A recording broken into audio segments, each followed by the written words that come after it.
Para sa ating mga motorista, inaasahan po ang mabigat na trapiko sa Metro Manila ngayong araw dahil sa ilang special events. Ang detalye sa sentro ng balita ni Denise Osorio, live. Denise? Alan, linggo pero parang hindi weekend dahil sa inaasahang matitinding trapiko ngayong araw dahil sa kabi-kabilang mga road closure sa Metro Manila. Kabilang na rin ang ilang mga lansangan sa lungsod ng Maynila dahil sa ilang mga special events. Tumakbo kaninang umaga sa pantropikong sikat ng araw ang isang fun run, ang isang P-pop girl group at ang nasa 6,000 fans sa kahabaan ng Rojas Boulevard mula alas 6 ng umaga. Isinabay na rin ito sa Move Manila na karaniwang ginaganap kada linggo. Natapos ang takbuhan event ng mga alas 8 at binuksan na muli ang daan mga pasado alas 9. Mula pantropiko, punta naman tayo sa pantrapiko. Mayroong partial road closure sa kahabaan ng Earnshaw Street, dulot ng drainage construction activities ng Department of Public Works and Highways sa may intersection ng A.H. Lacson Avenue. Ayon sa anunsyo ng DPWH, tatagal raw ito hanggang July 6 ng kasalukuyang taon.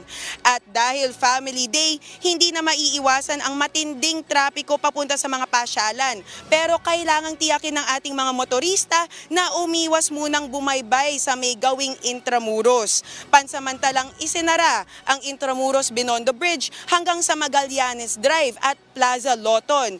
Ito yung kalsada o daan dito sa may Manila Central Post Office. Gaganapin kasi dito ang inaugurasyon ng Pasig River Esplanade ngayong gabi, kung kaya't sarado hanggang hating gabi mamaya mula Plaza Mexico hanggang Jones Bridge at hanggang MacArthur Bridge na. Alan, kakaanunsyo rin lang kani-kanina lamang ang mga road closure para sa 453rd araw ng Maynila Civil and Military Parade na gaganapin bukas. Sarado mula mamayang hating gabi ang kahabaan ng Onyx Street mula Pedro Hill hanggang Zobel Rojas. Kahabaan ng Zobel Rojas mula Pablo Ocampo hanggang Pasig Line.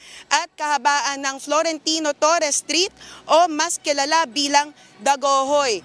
Alan, paalala rin sa ating mga motorista, kasado na rin ang rerouting scheme sa EDSA Quezon Avenue flyover kung saan hindi na makakadaan sa ilalim ang mga sasakyan na may taas o lalagpas sa taas na 2 metro.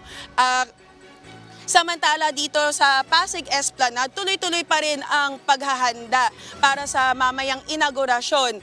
Ito rin ang ibinibida ng ating mga netizens na sinasabi nilang mukhang European city vibe. Kaya naman mukha siyang napakaganda dahil sa mga bukod tanging mga